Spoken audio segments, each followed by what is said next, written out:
All my socks had a hole in the same place. You know what I'm saying? That's how poor I was. Yeah. Man. We was dirt poor. We was in South Central, man. Okay. I was right there when the gangs first started.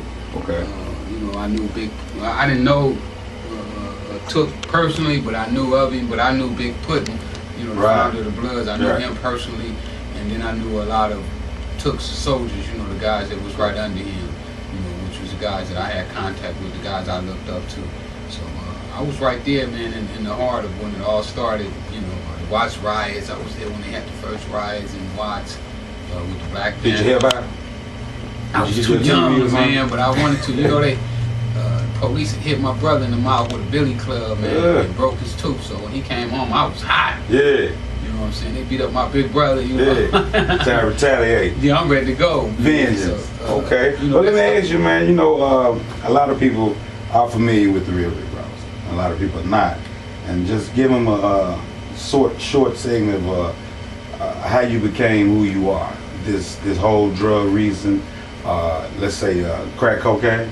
Yeah. Well, you know, I started selling cocaine. Really, to be honest with you, the first time I ever found out about cocaine was about the movie Superfly. You know, when I saw this brother, man, you know, I didn't have a like for authorities after they hit my brother in the mouth with that billy club, because I knew my brother was cool. That was my first hero. Was my brother, and they hit my hero in the mouth with a billy club and knocked out his tooth. So I had a distaste for authority from right there, man. When I went and saw the movie Superfly and I saw how this brother did, you know what I'm saying, the cops, it was like, wow, man, this brother, man, I ain't never seen no brother do it like this here, man. He beat the man at his own game. So that planted a seed in my mind, man, really about cocaine, you know what I'm saying, that might be a way to become something special. And then one day, my big homie Mike called me, man, and he was like, man, I got something new. Come by the house. Yeah. And I went by the house, man. He laid some lines out on the table, man, and it was on after that. Yeah. Well, how did the invention of crack get in the picture? Well, I mean, some people want to give me the credit when inventing crack. You know, I can't take that credit. You know what I'm saying? If they do the real research. Yeah. I wish I would have been the one that. Not wish I was, but you know. I probably would have made a lot more money if I would have invented it. But I didn't. It was already people doing it, but they were like users of the drug. You know, they wasn't hustlers. Right. And eventually they taught me how to do it, you know. Okay. And what I did is I taught so many other people how to do it that they started giving me the credit as being the one who invented it. Right. I think LA Times said I was the first crack millionaire, you know, in the country. So there wasn't no like authorities of a high figure like CIA or FBI never come to you? Oh no. You know, a lot of people get that CIA stuff, you know, twisted and I didn't know about the CIA. You know what I'm saying? I found out about all that when I was in trial. No, I'm going to trial. You know what I'm saying? I'm fighting a life sentence. My connection had set me up. As soon as I got out from that bit, my connection set me up. Yeah. On another bit. You know, came to me. He was like, man, you know, you just got out. I got something to help you get on your feet. You know, Baze, all you gotta do is hook me up with somebody. So I hooked him up with one of my little homies who was getting down with me in the past, who had came up and was doing real good for himself. So I hooked him up, and that got us indicted. Yeah. You know, from that. Well, when we go to trial, this guy had to get on the witness stand and testify. So while he's testifying, then he also talks about his CIA connections, which was the first time I'd ever heard about it. And I didn't even catch it. Me and my lawyer didn't even catch him talking about the CIA and his connections and everything. It was a reporter sitting inside the courtroom that caught it. And he put it all together, and then he pointed it all out, and then he published it in the newspaper, and then it just blew all over the country, you know, where it was shown where the CIA had deliberately, some people say they had deliberately put cocaine into the black community to destabilize it. Right. And, you know, started a big controversy. Were they really targeting the blacks with the cocaine? Or was it just trying to raise the money to fight the war? But you know, in my mind, after you know, I educated myself while I was in jail. It don't really matter if they did it purposely to destabilize blacks or not. It did destabilize our community. Yeah. You know, it took all of our entrepreneurs out of our neighborhoods. You know, all the guys that are forward thinkers, our chance takers, the ones that will be creating businesses in our community. Well, they all in prison right now. Right. Because our government allowed some foreigners to come over here with a drug that was so addictive and so profitable, and it was the first time that we ever had a direct plug in anything. You know, everything else we had to get third and fourth hand. You know, we can't go to Alpine and get a radio, or right. Pioneer and get radio. We don't own no boats or no planes. None of that. Yeah. So cocaine was the first time that we ever had a direct plug in anything in this country. So we gravitated to it. You know, it was the first opportunity we had, and a lot of us took it. And you know, right now, you know, we got 1 million black men in prison, and 600,000 of them are in there for non-violent offenses. Yeah, there's more black men in prison than there was the slave trade. Yeah, that's documented. That's documented. You can look that up right now. Okay, well, let me ask you, man. 4 years you've been out, right? Been out 4 years? A little more than 4. A little more? How long? Yeah, just a little bit. Maybe 4 is about 3 months, 2 months. Okay, well, count the months. I feel you. I feel you. No. I mean, I'm enjoying every minute of it. I know you is, man. It's good out here, you know what I'm saying? But at the same token, I ain't forgot the dudes that's in there. You know what I'm saying? I know that this dude's in prison right now that don't need to be in prison. Yeah. You know, they didn't have any ill will. You know, they wasn't out to hurt nobody. They wasn't out to rape nobody or rob nobody. You know, they found selling cocaine was where they were providing a service to a willing customer. Yeah. Once they broke down to Black Wall Street, I think we had to look for our own setup to see what we had to do out here. The unemployment rate was real high. Yeah, it's higher than that right now. Yes, it is. The unemployment rate, they say it's what? Well, due to the black community, it was very high. Very high. Really, we had a lot of entrepreneurship, like you were saying at first. We had our own businesses. It's like right now, like in Memphis, you can go in North Memphis, you can see a lot of shutdown places, such as tire places, like a son and father and son tire place, a mother's, daughters, or family restaurant here. You'll see that, but they all shut down. Yeah, well, you know, it ain't no opportunities out there. I mean, you know, if you a black man, you know, I got out of prison. I learned how to fix my credit. I got out with a 758 biker score, man. I couldn't even get a credit card. You know, and it's crazy, you know, and I know the way I handle money. You know, I done handled $3 million cash and it's still nothing. Yeah. You know what I'm saying? And they treat me like I'm a bank robber or a petty theft or something like that there. So, you know, I know how they treat the average black man, you know. And like I said, I went to prison illiterate, but I didn't come out illiterate. Right. You know, I read over 300 books before I got out of prison. What was your first book? Law. The first book I read was Malcolm X, man. The biography?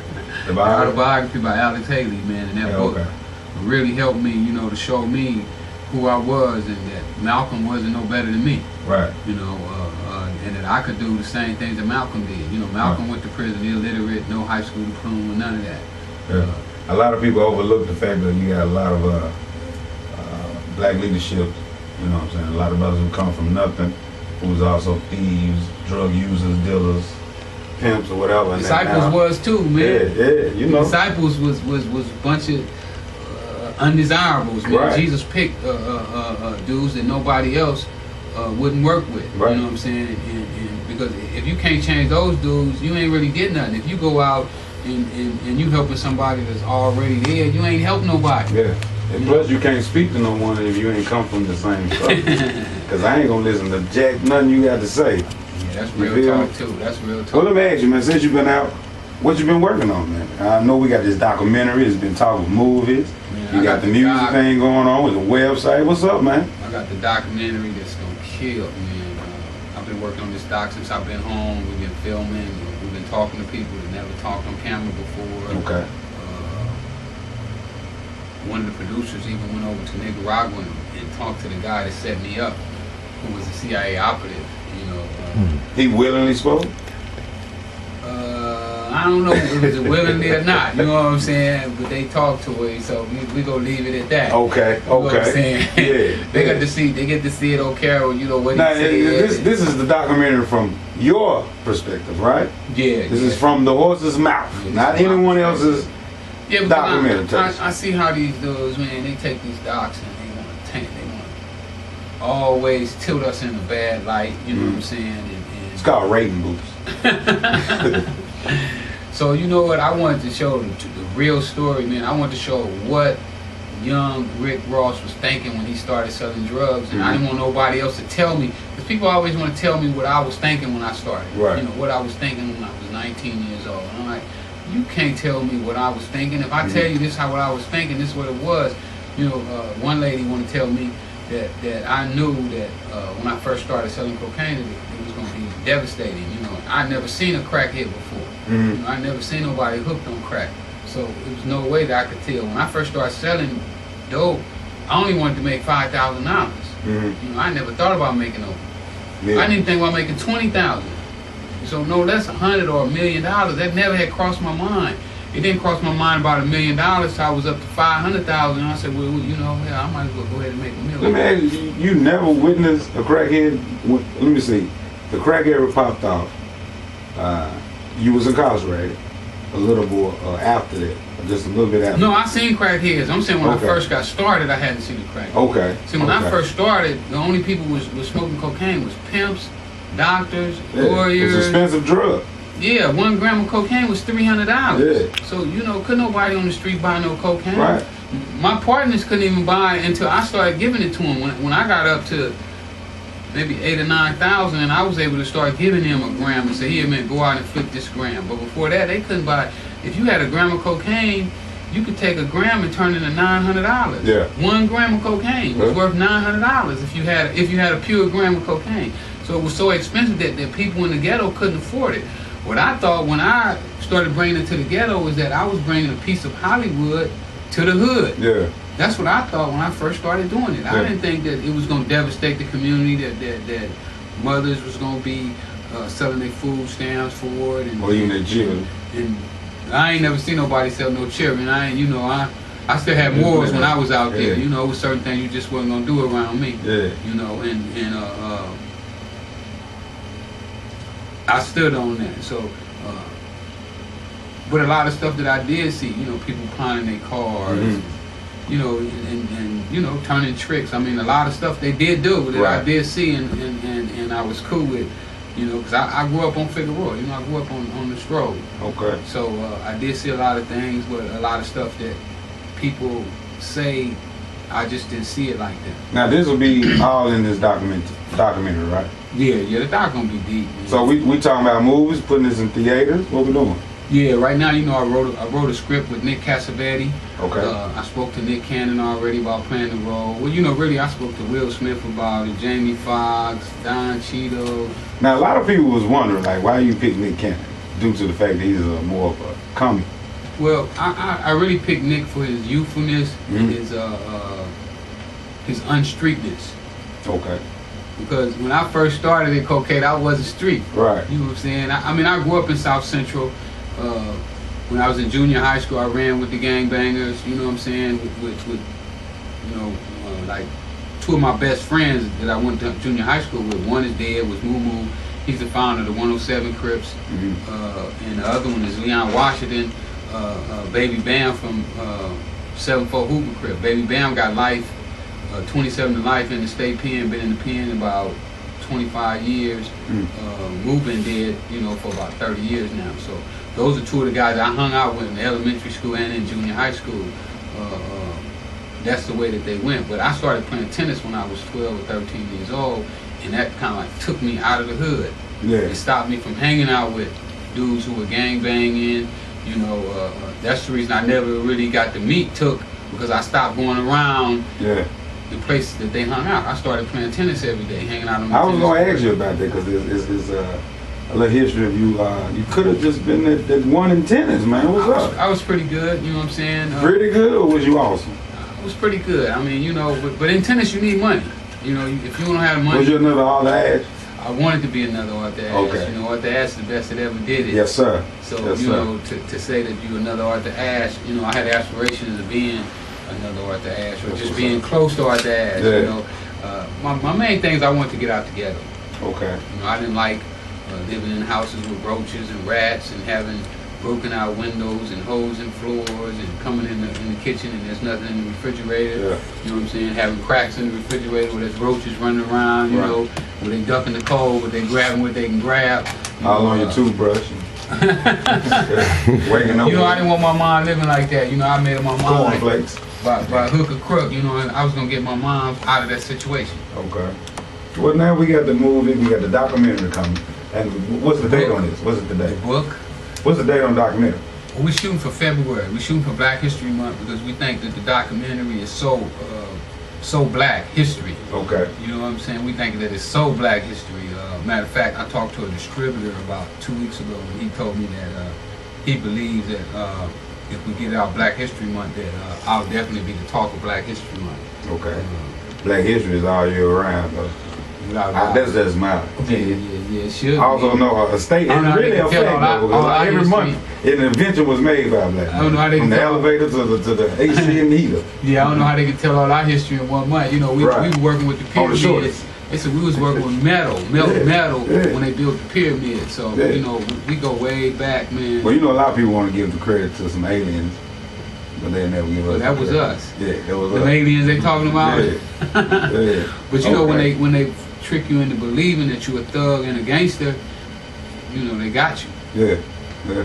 It's a trap. It's definitely a trap. Now, let me ask, what's the name of this documentary? Right now, it's titled "Cracking the System." Okay. Some people are a little tight about the name, you know what I'm saying? I really wanted to stay Cracking the System, but you know, the networks has been like frowning up, you know. They already frown when they have to deal with me anyway, you know, I had to come in there, because you know, I own 50% of mine. Yeah. A real 50%, not no 50% where you own 50%, but you get a nickel every time one sale. I don't really own 50%, so when they make $1 and they gonna break 50 cents off. In the middle for you got your freedom papers.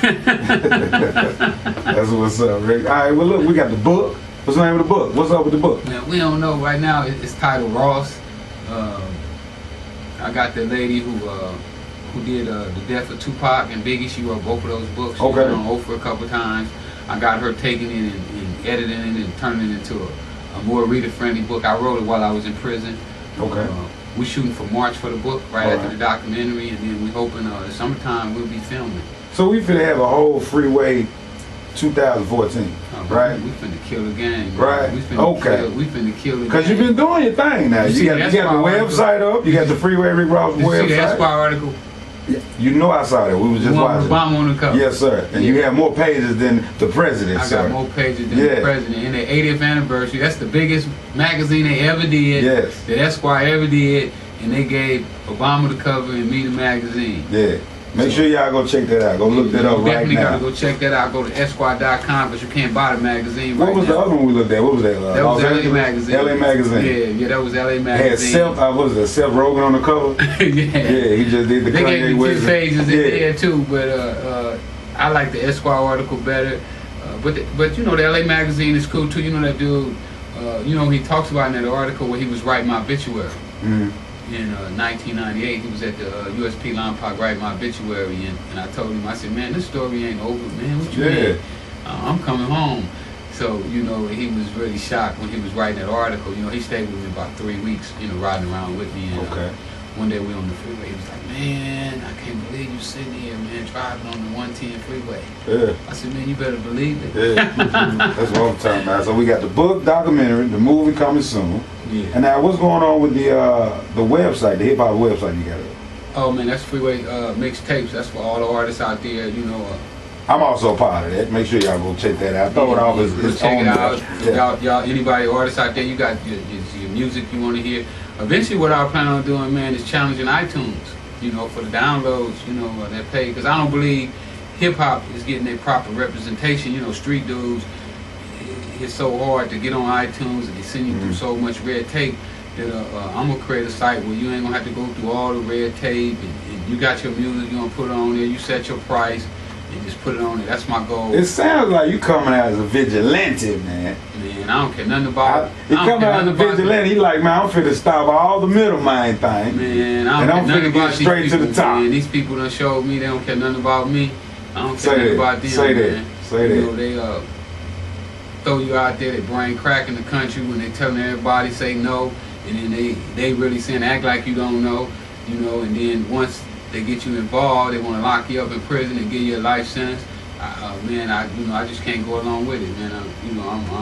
I'm bucking the system, man. Okay. Now y'all heard that. Make sure your artists is listening to that right here in Memphis, man. Make sure you hit that site of this Freeway Mixtapes. FreewayMixtapes.com. Make sure you check that out. That's your site. I built that site for y'all, so you know what I'm saying. I need y'all support. Go check that out. Stand behind me, because you know, once the authorities get a whiff of what I'm doing and how I'm trying to empower, you know what I'm saying, they ain't gonna like it. We gotta be behind them, man. We gotta be behind them, people. Cause I don't even believe it's about crack, man. Cause these people don't care nothing about us being high, man. Nah, they never will. They ain't stopped. They make money off jail, so somebody gotta get locked up. Man, they making so much money off them jails. Yeah. Man. They making more money off of the jails. Bob Barker, the whole The Price is Right has a stock with. I used to have to go to commissary and buy stuff all the time. What that? And you see the box with his name on it. Yeah, man.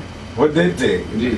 You know. Well, look, who you listen to right now? Well, since we on the note of hip hop, who's one of the cats you listen to right now? Man. Old to new. Who's I Freeway really spend listening? most of my time listening to new artists. You know, Okay. Because I don't believe that. You got a favorite right now? A favorite artist right now, man. I can't think of his name right now. Can't be your favorite. Man, you know how many phone calls I get today? My mind's so full of stuff that it's crazy. You know, I just signed Dr. Dre's son. What? Yeah, I just signed Curtis Young, Dr. Dre's son. I got him signed. Man, I'm just doing so much. You know, it's just hard to keep up with names. I just signed on. I just 2 world champ boxers. You know what I'm saying? I just got. Now I was gonna get into that. You got the management. You got the boxing management going on. What's up? Yeah, I'm helping football players get managers. I got 4 football players this year going pro. That I'm helping them with they get their agents. And you can't name a few. I can't name them right now because you know they still got football games to play. Okay. And you know you can't set them out like that. There. Well, I know this won't be your last time here, so we'll get to that. No, we probably later. We're gonna do a thing here. We're gonna do a model. I just talked to one of my friends. She did the movie Love Jones. Okay. So she got another movie coming up, and I see all these pretty girls in Memphis. I'm like, man, she'd love to have some of these big. Now we just heard Freeway Rick Ross say we got pretty women in Memphis. Now, not too long ago, Drake just shot a video here, and they had it in what was that? I forgot the name of it. It was a website, but anyway, it was a big website, and they blew it out of a media takeout, and they blew it out of proportion that Drake got someone to bring some girls for the video, and he didn't pick one. So, and it was really a bad look on the city. You know what I'm saying? I know we got some. I don't know how he did that, but I'm gonna let you know right here. We got like big legs, little waist. Yeah. I ain't gonna tell you that other part. You know what I'm saying? Okay. Y'all heard it. But I love it down here, boy. Woo wee. But I just talked to my friend Kylie Newell. She shooting a new movie. Vivica Fox is gonna be the star. Okay. And I talked to her, and I told her, I said, listen. You gotta let 1 or 2 of these girls in your movie and a couple of these cats down here in Memphis in your movie. Yeah. I said, will you come down here and do an audition? And she told me she would definitely come down here and run an audition and let 2 people play in her movie. She just told me that today. That's what's up. That's what's up, man. That's what I'm talking about. Now, you know, when my whole thing is like, man, look out for the people around you. That's right. Look out for the ones that look out for you. That's right. Now, you gonna do any more motivation speaking? Because I've seen you all the time. I've seen you at Save Day. That was my second time seeing you. You want to set up to do some schools. I'm on my way right now to Kansas City. I'm gonna be speaking in Kansas City. I think like 12 high schools in Kansas City, and then I want to screen a documentary for high school students. Okay. So let's set up a screening. So we come down here. You find a couple high schools. You know what I'm saying? We get an arena and bring them in, and you know what I'm saying, and let them get some hot dogs. We give them free hot dogs, free soda, everything free. I don't want to pay for nothing. You know what I'm saying? They shouldn't have to pay for nothing. They come get educated. Okay. Now, City Memphis, you just heard that. That'll go all the way from East High School, BTW show need to be up in that thing. Melrose, I see y'all out there. Everybody in the high school in the city of Memphis, get ready. We're gonna have Freeway Rick Ross coming out doing motivation speaking, and we're gonna have something special for y'all. We're gonna show the doc. We're gonna show the doc. Yeah, you know what I mean? So that's gonna be the first time anybody ever see it in the public. Ain't nobody seen it right now, but distributors. Okay. Now the only way y'all gonna keep tabs on this is by listening to 107. So 107 got the first tab on there. Yeah, we're gonna do Miscellaneous hosting it. I got you. I got you. 107. You know what I'm saying? Okay. Maybe you host the whole thing. You know, I'm gonna do something. I'm gonna do something. Let's do that. Let's put it down for. Now you been here this whole weekend. What were some of the events you just hit? Man, I've been all over the place. Man. Everywhere. Yeah, we done hit everywhere. 152. 152. Downtown. All black and front. Shout out to Lil Woo Curtis Gary from CGI. We hit Marlowe's. You know, when I come, I just ride. I don't care where I go. You know what I'm saying? Projects. You know what I'm saying? I go to projects, to the mayor's office, and you know. Man, there's one project still standing in Memphis. Just for home. That's like the last one to be knocked down. We rolled through for home. We rolled through for home. Okay. I don't care where I go. You know what I'm saying? You got mad respect everywhere, bro. Listen, they love me all over. You the streets president. Bronx. No one told you. I go to the Bronx, New York, and Miami, Washington D.C., Miami. I mean, I don't care. L.A., the Nicholson Gardens, Oakland. It don't matter, man. They just show me love because they know where I'm coming from, and they feel my struggle because they've been there. Yeah, they're still there.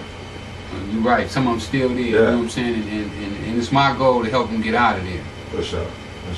So what we got next, man? After we got the movie, we got the book coming up, we got the music website right now, Freeway. Man, they've been trying to get me to do some acting, and I had like at least. Somebody was just talking about doing rapping. You doing rapping? I do hosting. You know, I hosted on a few tapes, man. I did some stuff. I did Young Bucks. I did Young Buck. When I was locked up, I did something with Young Buck. I did a really nice drop. Shout out to Buck. Shout out to Buck. Welcome home, boy. Yeah. Man, you can't see each other though. You already know. Shout out to Young Turk too. You know what I'm saying? I schooled Young Turk when he was in jail. I shot Turk his books and put Turk on the right track, man. I'm glad to see him doing this thing. He was locked up down here, man. I already know. You know, I used to talk to Turk when I first got out. Before they put the no penitentiary talk gag order on me. Right. You know, they put an order on me where, you know, I can't be around felons. And well, I'm glad I just got my papers. To be honest with you, I'm fresh off of papers right now. Man, I'm trying to get off mine. They gave me 7 years, you know, so I'm still wrestling with that right now. How long we got? I got 2 years and probably about 9 more months. Okay, down here we call it a sleeping and wake up. Yeah. I mean, you know, we call that sleeping and wake up down here, man. You I ain't light, really baby. The only time it really affects me is when I get ready to travel. You know, they don't let me go whenever I get ready to go. You know what I'm saying? Atlanta, they wanted to have me come to Strokers, you know what I'm saying?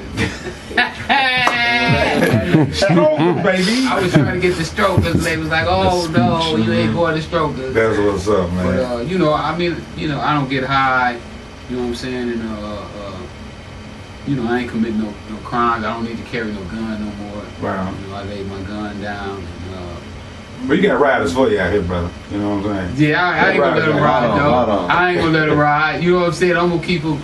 The streets got you, brother. Yeah, I already know. I already know. But we don't need no more black on black crime. You know what I'm saying? It's time for us to start fighting with our minds now. That's the right. most powerful weapon we got.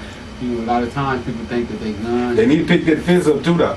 Huh? Pick that fist up too, though. Well, you know, if you're using your mind, you ain't got to use your fist. Yeah, you're right about that. You know what I'm saying? But the greatest people are always like kings now. They use their minds and they pick them souls up. They do. But at the same time, you know, if you really want to whoop them with that mind. Yeah. That mind is so powerful. The mind builds the atomic bomb. Yeah. You know what I'm saying? So it's more powerful than that. Right. The mind is more powerful.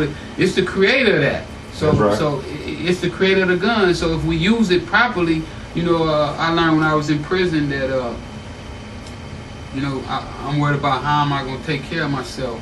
But then it came to me that if I use my mind properly, that my mind would take care of everything that I needed to take care of. That's right. Our minds are so powerful that if your hair needs to grow more on your body to keep you warm, your mind is going to tell it to grow. That's right. So anything that we need, our mind is going to give us if we give it a chance and let it grow and don't block it so much we so often we pollute ourselves with so many things that we stunt our growth. Okay. So we gotta allow ourselves to grow and be open, you know, open-minded, believe that you can be something special and that you're not just trapped in the projects. And just because you're in the projects right now don't mean that you gotta be there tomorrow. Right. Just because you got holes in your shoe today don't mean that you don't have holes in your shoes tomorrow. Right. So allow yourself to grow and expand and be all the things that the Creator had created you to be. Make sure they gotta get up out their ass. But that's the only way you can do it. Yeah. But see, if your mind not gonna let you sit there. Yeah. You know what I'm saying? Your mind not gonna let you sit there. A lot of you brothers got some minds locked down and muted. That's what I'm saying. That's why we gotta cut them chains, because see, once the people in power put chains on your mind, they don't need no handcuffs on you. They don't need no bars. They know what you gonna do. That's right. Well, let me ask you, man. We're gonna wrap up in a minute. But let me ask you, do you have anything to give to the brothers who's that's listening to this, that's probably like fresh out? I'm talking about they just stepped foot out. They don't know. They've probably been gone about 10 years, 15. Everything's new. The technology is different. I'm gonna give them something. I'm gonna give you something to all of the people. What you got, brother? I'm gonna give something to all the people. I'm gonna give them the magic wand. Okay. That I call the magic wand. What I use to take a life sentence off of me. What I use to get in the Esquire magazine. What I use to get in the LA magazine. What I use to get to Nick Cannon and all these other people that I met. You know, I met the most powerful man in Hollywood a week after I was out of prison, Ori Emanuel, who was Obama's Secretary of Staff's brother, who created William Morris Endeavor. So I use 3 books. I use the principles and the laws that these 3 books taught.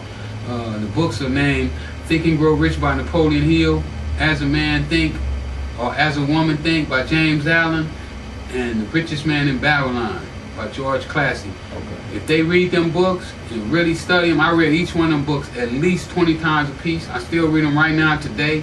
I live by those principles, and if they do the same thing, can't be stopped. That's right. That's right. Now, we got a lot of brothers who coming out, didn't educate themselves in jail, and still probably can't read or write. That's illiterate. And their only mind frame is, I got to get back to the streets to get some money. You got anything for that? Yeah, man. You know that street mentality that we use, man, is some of the best skills in the world. If you can take those same skills and convert them over to another trade, there's no telling how far you can go. And that's what I did. When I read those books, I was able to see myself in those books, the things that I was doing in the drug business, and how I could take those same skills and flip them into legitimate business, because you are truly a great business mind. If you can sell drugs, you are a great business mind. But now you have to convert it to something different. You have to find something else that you can use those same skills at, and the same skills apply to anything that you get into. And if you can't read those 3 books that I'm telling you about, they got them on disc, so you can go and listen to them and listen to those principles, because these principles are universal. These principles don't care about what color you are. It don't care if you stand in projects. It don't care if you're rich. It don't care if you're poor. They work if you apply them. That's right. Now, I say to some of them brothers, if you can't read and you do get the CD, make sure you get the book too, so you can follow along in the book, and you might can catch on to some of these words they're saying, and you can pronounce them in one. Absolutely. Okay? Now, you know what they say? There's no difference between a guy that won't read and a guy that can't read. They're both the same person. You know, you can't read, you ain't trying. Well, you know, they also say the best way to hide something from black people is to put it in a book. Yeah, but we're going to leave out with this now. What is some of the things that people, name me one thing. What is one thing that people don't know about Freeway Big Brothers? What do we don't know? Personally, you got a humorous side. What is it? Man, I'm all out there, man. I think everybody already know, man, that I'm for the people, you know what I'm saying? And I want to be a great leader, you know what I'm saying? I want to be somebody that really help my people come up, you know what I'm saying? Come out of this. I believe, man, you know, when I sit in jail, when I was looking at, you know, Minister Farrakhan. Right on. I read about Malcolm X, and I saw Obama, and I was like, wow, you know, Obama's a great president, but the minister's a great minister. I said, but we don't have nobody to teach economics. Say that. So I said that I want to be the economical teacher for my people. Okay. And that's something that I don't believe that most people know about me, and I don't know if that's what they know, that that's what I'm trying to do, is teach my people economics. Okay. Man, anyone you want to shout out while we're here, man? We're going to wrap up? Yeah, I want to let everybody know, man, go to my website, buy one of my t-shirts, man. Yeah, go get one. You know that t-shirt is how I'm supporting myself right now. I also take some of that money, and when I go to like juvenile detention centers, I buy books. I buy them 3 books that I just mentioned to you, and I get to these kids, because a lot of these kids in there, they don't have mothers or fathers. And I didn't know that a kid can wind up in juvenile hall for the simple fact of his mother or father going to prison or die, and they don't have any people, and they put them in a placement home and they run off. But then the next place they go is the juvenile detention center. I've had the privilege to sit down and talk to young kids that say that their only crime was that they didn't like the abuse that their foster home was giving them, and they ran away. So we got to look out for our kids in juvenile hall, and remember that they're going to grow up, and if they don't learn something different than what they're learning inside those juvenile detention centers, that they're going to come out here and cost us more money, really. Yeah. You know what I'm saying, than what it would cost us right now if we looked out for them today. So y'all help me look out for our people. Well, tell the people where we can reach at. I know you're on Twitter. I'm on Twitter, man. Yeah. Y'all can get me at Freeway Ricky.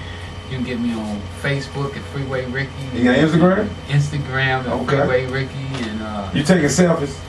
Huh? You taking selfies? What you mean? Okay, selfies is, they just came up with it. Selfies is what taking pictures with the phone with yourself. Nah, I don't do that. I take so many pictures with other people that I don't have time to take none of myself. You gotta ask, man, because so many people is on this selfish thing right now. Nah, man, it ain't. I ain't really on the selfish thing. You know, right now I'm dedicating my life, you know, to the people. That's right. And the uplifting the people, man. That's what I'm at. They can also get me at freewaysocialmedia.com. And that's where they can get the t-shirts from, freewaysocialmedia.com. Okay, and if anyone want to book you, they can hit me at freewaysocialmedia.com. They can get with Young Link if they're in Memphis. You know what I'm saying? He helped me out here in Memphis and other places too. You know, Link books me at quite a few places. That's what's up. On what Link, man? Don King, grandson. He my manager. That's my man. Link a good dude. You know what I'm saying? Y'all support him. He trying hard. I ain't seen many youngsters that really fight like this kid, man. He's fighting to set a stage for himself and a lot of other people. So, you know, y'all get behind him. I got He young dude, man, 27 years old, 28 years old. You know what I'm saying? Y'all help him out. We got to help our young people, man. We got to give them the game. For sure. You know, too often, you know, our old people, they get that game and they take it to the graveyard. They say the graveyard is the richest place in the world because all the people took all that knowledge with them to the graveyard. Let's give it to these youngsters, man, and let them take it and run with it. That's what's up. And get them some money. Well, Memphis, y'all got it, man. First interview with the one and only legendary, the street president. I'm giving him that title. Street president. Okay, this is our Obama in the streets, man. Freeway Rick Ross. Brother, it's a pleasure. Maybe one day the street president and the president get together and have lunch. Well, you need to do something. Brother, it's a pleasure. So we on a magazine together, huh? Might as well, but you got more pages. I think he'll be a little sauce about that. He'll feel some type of way. You know what I'm saying? Brother, it's an honor and pleasure having you down here, man. Thank you again. Likewise. Thank you, Let's sir. get it. Memphis, y'all know what it is, man. Stay tuned, stay locked right here with Ride with your boy Miscellaneous. Hot 107.1 non-stop for hip hop. Cool. Man, I sure appreciate it. Yeah, you killed that. Thank you, sir. Hey, what up? Yeah, man, how are you? Appreciate the love, man. Thank you, man. Love. I ain't want to get into the Rick Ross talk. Yeah. No, we did good. Next time.